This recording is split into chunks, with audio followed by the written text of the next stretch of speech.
Every Pokemon champion has a legacy. Lance has his dragons, Cynthia has her mystique, Steven has his quiet elegance. But one champion carries something none of the others do, genuine, lasting heartbreak woven into every line of dialogue he speaks. His name is Alder, and when you piece together the fragments the game scatter across 2 generations of storytelling, you uncover what might be the most emotionally devastating character arc in the entire franchise. His rise. As Univers, the undefeated champion, every Pokemon champion follows the same formula. You collect your badges, you grind through the Elite Four, and then some impossibly strong trainer is waiting for you in a fancy room at the end. Lance has his dragons, Cynthia has her Garchomp, Steven has his steel types. They sit there, they wait, and they deliver one of the hardest fights in the game. That's the job. Alder doesn't do that. The champion of the Nova Pokemon League in Black and White is, on paper, exactly what you'd expect. Strong, wise, respected across the entire region. His team is 6 Pokemon, all sitting around level 75, which at the time made him one of the highest level champions in the franchise. His signature partner is Volcarona, a massive fire moth that hits like a freight train and shows up alongside him in basically every piece of Pokemon media he appears in, including Pokemon Masters. The man has credentials. But here's the thing, you don't meet Alder at the top of the Pokemon League. You meet him on a random route, just standing there, talking to people. Instead of waiting in some marble hall for a challenger, Alder wanders. He shows up on roads in small towns, hanging around, watching kids battle. He stops trainers mid-journey to ask them why they're fighting and what they think strength actually means. He pulls Chiran aside, your rival who's completely obsessed with getting stronger, and basically tells him that winning for the sake of winning is a dead end. That bonds matter more than battle records. That personal meaning outweighs raw power, which is a weird thing for the strongest trainer in the region to say. At the time, it reads like wisdom, like this guy has figured something out that everyone else hasn't. He's the Zen champion.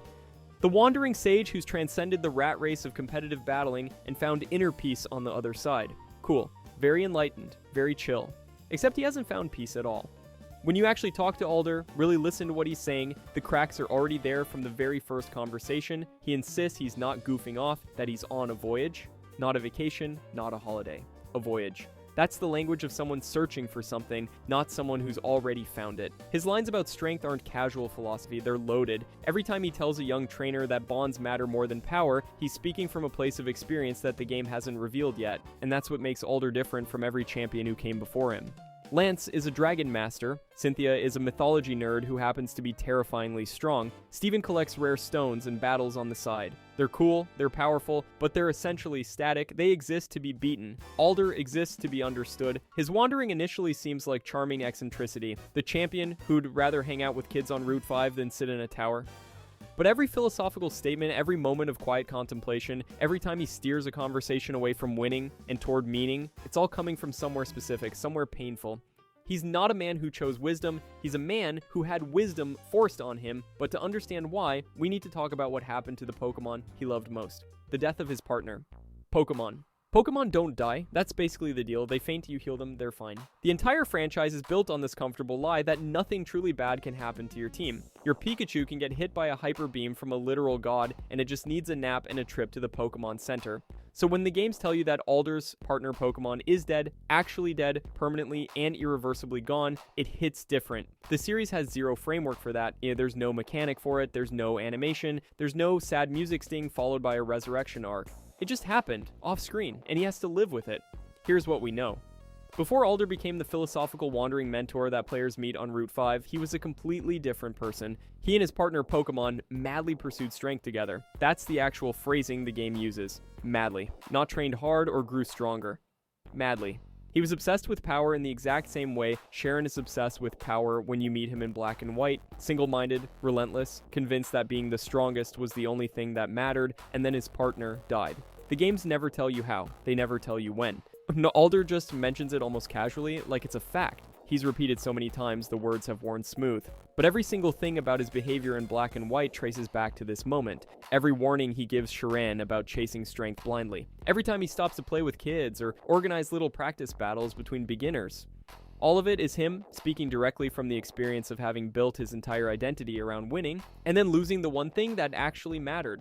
That's what makes his mentor persona so devastating. He's not dispensing generic wisdom. He's begging Sharon not to make the same mistake he did. Because when you spend your whole life madly pursuing strength and then the thing you love most is just gone, you don't have the emotional tools to handle it. You never built them. You were too busy winning. There's a quote fans constantly associate with Alder: "Grief is just love with no place to go," and honestly, that's the most precise description of what he becomes after this loss. His love for that partner doesn't disappear. It just has nowhere to land anymore. So it spills out sideways into mentoring strangers' children, into wandering roads he has no reason to walk, into telling teenagers things they're not ready to hear about loss and purpose. Now, here's where the community gets interesting. The games never named the species of the Pokemon that died, not once, and this has sparked one of the most persistent fan debates in the entire franchise. Some players are convinced it was Volcarona, his signature Pokemon, arguing that the emotional weight of their bond proves they share a history defined by tragedy and reunion. Others point out that Volcarona is clearly alive on his current team, meaning the dead partner must have preceded it. Candidates range from Larvesta to Scolipede to Leavanny, with fans dissecting his team composition to build their cases. But here's the thing, the ambiguity is almost certainly intentional. The developers didn't accidentally forget to name the Pokemon. They left it blank because the specific species doesn't matter. What matters is that it's gone and it's never coming back. By keeping the identity undefined, they let every player project their own emotional associations onto the loss. Your starter, the first Pokemon you ever caught. Whatever creature means the most to you personally, that's the one Alder lost, and that makes his grief universal instead of specific. In a franchise where the worst thing that can happen to your Pokemon is a trip to the healing machine, Alder is walking proof that sometimes there is no healing machine. Sometimes the thing you love just dies, and you have to figure out who you are without it, which is already hard enough on its own. But Alder's story doesn't stop at grief, because while he's still trying to figure out who he is without his partner, someone shows up to take away the only other thing he has left. His crushing loss of the Title 10, every Pokemon game ends the same way. You beat the Elite Four, you walk into the Champions Room, you fight the strongest trainer in the region, and you take their title. That's the deal. That's how it's always worked, except in Black and White, where you walk into that room and the deal's already broken. When the player finally reaches the Pokemon League expecting the standard showdown with Alder, they find something else entirely. N has already beaten him. The champion of Unova, the man who was supposed to be the final wall, is standing there defeated. His title is gone. The throne room has a new king and you weren't even invited to the coronation. Here's the thing, this isn't just a loss, this is a structural violation of how Pokemon games work. For over a decade, the champion battle was sacred. It was the reward for your entire journey, and Game Freak ripped it away, not to cheat the player, but to make a point about what was happening to Alder. You don't get to fight him at his peak, because he doesn't have a peak anymore. By the time you arrive, the man is already rubble, but the battle itself isn't even the worst part, it's what N says afterward. Doesn't just beat Alder. He lectures him. He stands over the former champion and tells him, essentially, that his grief made him weak. That the death of his partner Pokemon didn't just hurt him, it compromised everything he was supposed to represent. N's argument is brutally simple. Alder claims that strength comes from bonds between humans and Pokemon, from love and mutual growth, and all that sentimental philosophy he's been preaching to Sharon and the player throughout the entire game. And N looks at that philosophy, looks at the broken man standing in front of him, and says, if bonds make you strong, why are you so easy to beat? That's not trash talk. That's an existential crisis delivered at tournament speed, though. N's ideology is the exact opposite of Alder's. Where Alder sees the relationship between trainer and Pokemon as a source of meaning and power, N sees it as coercion. Capture, battle, repeat. To N, the entire league system is a machine that exploits Pokemon under the guise of partnership, and Alder is its highest ranking enabler. Team Plasma's vision demands total liberation, the complete separation of Pokemon from human control, and N has just proven that the system's greatest defender can't even protect himself, let alone an entire region's worth of Pokemon. And the cruelest part of N's accusation is that it might be partially true. Think about what N is actually saying. He's telling Alder that the very thing Alder values most, his capacity for deep emotional bonds, is the thing that destroyed him. His partner died, and because Alder loved that partner so completely, the loss didn't just make him sad. It made him fundamentally less capable. His philosophy of strength through connection has a fatal flaw. Connections can be severed. And when they are, the person left behind doesn't just lose a friend. They lose the foundation of their entire identity. Alder knows this. He's been living inside this contradiction for years, but there's a massive difference between privately suspecting that your grief has weakened you and having a teenager defeat you in front of the entire league and then explain exactly why you lost. N takes Alder's worst fear about himself, the quiet suspicion that he's been running on fumes since his partner died, and speaks it out loud as objective fact. For a man who is already fragile, this is catastrophic. Because let's be honest about what the champion title meant to Alder at this point. It wasn't glory, it wasn't pride, It was probably the last structural identity holding him together. After his partner died, he lost his passion for battling, lost his sense of purpose, lost the philosophy that had driven his entire career. But he was still champion. That word still meant something. It was a tether to the person he used to be, proof that even if everything else had fallen apart, he still held the highest position in the region, he still mattered, and cut that tether in a single afternoon.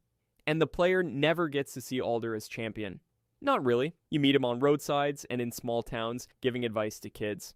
You hear about his strength secondhand, but by the time you reach the place where he's supposed to be the strongest, he's already lost. The audience only ever encounters the aftermath. A broken figure standing in a room that no longer belongs to him, being told by his conqueror that his love was his weakness. But if losing his title and his dignity sounds bad, wait until you see what the years after did to him. His depression and years spent wandering Unova, so picture this. You are the champion of an entire region. You were once the strongest trainer in Unova, revered by thousands, with a partner you loved more than anything. And now that partner is dead, your title has been ripped away by a teenager who called you weak to your face, and you have absolutely nowhere to be. That's Alder's reality. And what does he do with it? He walks. The player first meets Alder on Route 5, which is worth noting because Route 5 is nowhere near the Pokemon League. It's not even close. He's just out there, hanging around a bridge, and when you approach him, he immediately gets defensive about it. His exact words are, "For your information, I'm not goofing off. I'm on a voyage." Which is exactly what someone who is goofing off would say, but it's also what someone who has lost everything and doesn't know how to stop moving would say. Here's the thing about Alder's wandering. It looks like freedom. It looks like a wise old champion choosing to roam the land and spread knowledge. And on some level, that's true. But on another level, it's a man who cannot sit still because sitting still means being alone with his thoughts. Staying at the league means sitting in the building where he was humiliated. It means staring at an empty spot where his partner used to be. So he walks. He meets strangers, he helps kids, he gives advice to anyone who'll listen, and he never stops long enough to actually process what happened to him. Restless movement without a clear destination is one of the most well-documented behavioral responses to depression. You're not going somewhere. You're going away from something. And for Alder, that something is every memory attached to the life he used to have. But here's where it gets complicated, because Alder's wandering isn't purely self-destructive. Despite having nothing left in the tank emotionally, he pours whatever energy he has into other people's kids. He organizes practice battles for children. He stops on random routes to mentor young trainers who don't even know who he is. He wants to shape a generation that values bonds over power. He wants them to never end up where he is, and that's simultaneously the most beautiful and the most heartbreaking thing about him. He's a man with no home, no title, no partner, and no fixed destination, spending his remaining energy making sure strangers' children don't make his mistakes. He has nothing left for himself, so he gives everything to everyone else. Which is, not ideal. His interactions with Chirin are where this really comes into focus. Chirin is obsessed with getting stronger. That's his entire personality in black and white. He wants power, he wants titles, he wants to be the best. Alder looks at Chirin and sees a mirror. Before his partner died, Alder was exactly the same way. He and his partner madly pursued strength, chasing victory after victory, with zero regard for what would happen when the victories stopped coming. And then his partner died, and all that strength meant absolutely nothing. So when Alder challenges Chirin's obsession, he's not being preachy. He's not lecturing from some moral high ground. He's begging. He's looking at a kid sprinting toward the exact same cliff he fell off and trying to grab him by the collar before it's too late. Why do you want to be strong? What does strength even mean to you? These aren't philosophical questions for Alder, they're survival questions. He knows what happens when the only thing you care about is power, and then you lose the one thing that made the power worth having. Alder is essentially a cautionary tale that walked itself into the sequel. And fans have picked up on this duality in a big way. The general consensus is that Alder might seem happy on the outside, but he's fighting a constant battle with himself. His cheerful interactions with children, his playful insistence that he's on a voyage, his warm encouragement of young trainers, all of it is real, but it's also a mask. The joy he projects is genuine in the moment, but incomplete underneath. Think about that for a second. Every smile he gives a kid on Route 5 is real, and every smile is also covering something that hasn't healed. He's not faking happiness, he's rationing it, giving it to others in doses he can't quite afford for himself. That's not a champion on a voyage, that's a man running from a building he can't walk back into, helping everyone he meets along the way because helping them is the only thing that still makes sense. But even the longest road eventually has to lead somewhere. And for Alder, that somewhere turns out to be a tiny town most players have never even heard of. The return to purpose in Black 2 and White. 2 years pass between Black and White and their sequels, and when you find Alder again, he's not on some road in the middle of nowhere, he's not wandering Route 5 giving unsolicited life advice to teenagers, he's in a house, his house. In Floxzy Town, a tiny pastoral settlement in the southwestern corner of Unova that most players blow through without a second thought. And that's exactly the point. Floxzy Town is the anti-league. There's no grand architecture, no marble columns, no dramatic staircase leading to a throne. It's a quiet town that used to be a meadow populated by people who came looking for Pokemon and just never left. Alder picked this place on purpose. After years of drifting across an entire region with no destination, the most powerful trainer in Unova chose to stop moving in the least impressive town he could find. But here's where it gets interesting. He's not alone anymore.